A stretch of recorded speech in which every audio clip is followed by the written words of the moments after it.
La menace nucléaire, on a une arme de dissuasion. Mmh.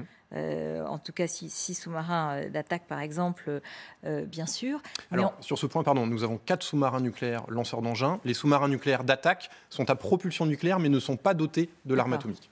Alors, on voit bien qu'il y a une forme d'inquiétude des Mmh. Français sur l'arme nucléaire et Mmh. sur le fait que Poutine l'a agitée et la menace. Mais est-ce que vous prenez au sérieux cette menace? On considère que c'est une menace qui est inutile et qui est disproportionnée. Vous brandissez une menace nucléaire quand vous êtes agressé. La Russie n'est agressée par personne. C'est, à contrario, la Russie qui est le pays agresseur et l'Ukraine qui est le pays agressé. Donc ne renversons pas tout. Il y a eu cette menace brandie. Le ministre des Affaires étrangères l'a qualifiée de gesticulation. Donc c'est une menace voilà, que nous jugeons inutile et disproportionnée. Mais est-ce qu'on la prend au sérieux et est-ce qu'on s'installe dans une situation dans laquelle on pourrait avoir l'activation de l'arme nucléaire? On est prêt? En tout temps, en tout lieu, la France est prête et depuis 1972, par exemple, nous avons une force de dissuasion océanique avec en permanence un sous-marin nucléaire lanceur d'engins à la mer. Et la dissuasion nucléaire, c'est l'assurance vie de la nation.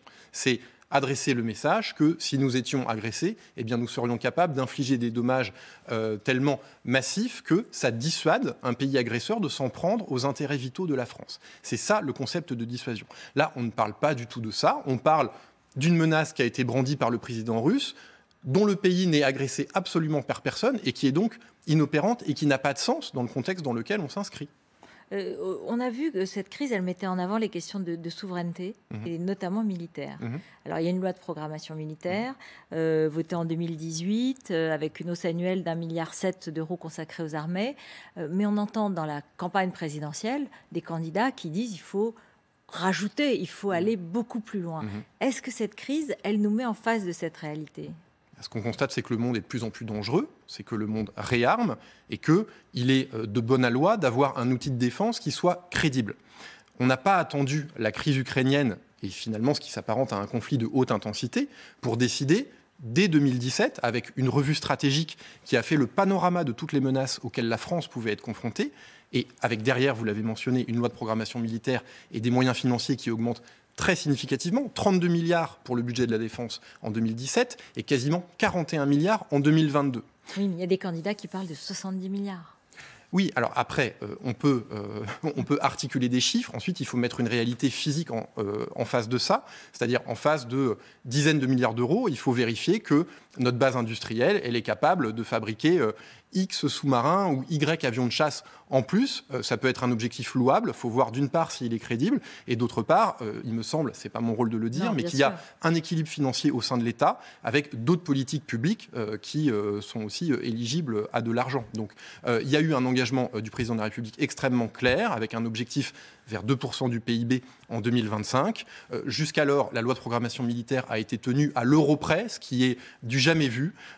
Nous avons de nouveaux blindés, les Jaguars, les Griffons. Nous avons un sous-marin nucléaire d'attaque qui est en train de rentrer en service de dernière génération. Nous avons des nouvelles frégates. Nous avons un Rafale au dernier standard dit F4 qui est en train d'être développé. Donc la France se prépare à ces nouvelles menaces, y compris dans le domaine cyber, y compris dans le domaine spatial. Et donc voilà, la crise ukrainienne, elle agit un peu comme un révélateur pour l'Union européenne. Et regardez ce qu'a décidé l'Allemagne, c'est historique Bien sûr. et on s'en réjouit. La France, encore une fois, n'a pas attendu ce conflit pour prendre ce tournant.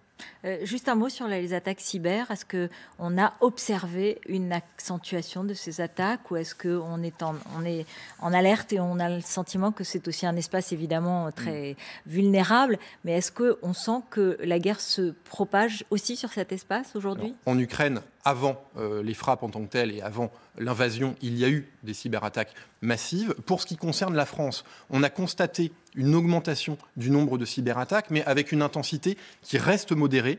On a à peu près 3500 cybercombattants au ministère des Armées.